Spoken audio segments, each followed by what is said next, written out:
Feral जनी बुझबहु की हमसे करे बपिया चूल्हा चौकी तारा मुहे में हुर देब खाना लौकी हमसे करे बजे चूल्हा चौकी तारा मुहे में हुर देब खाना लौकी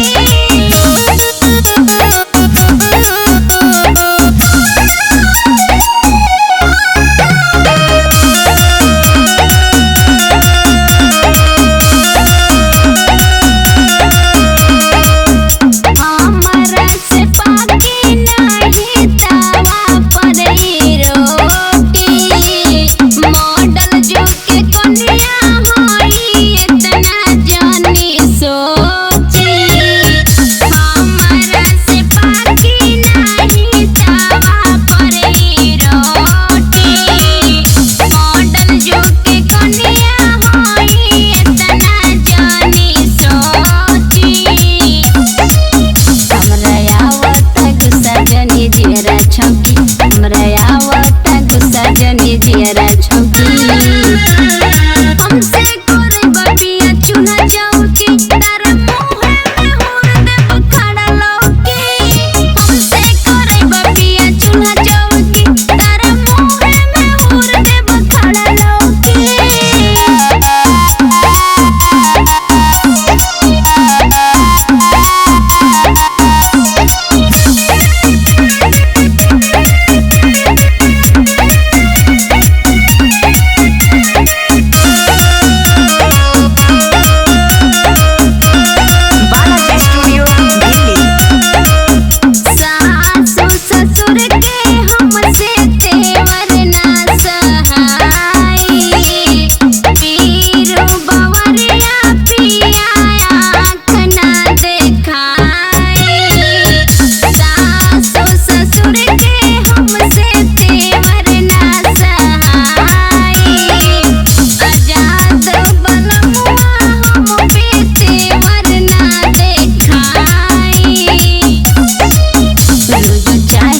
साड़ी नवकी रोज चाहे सुनीता के साड़ी नवकी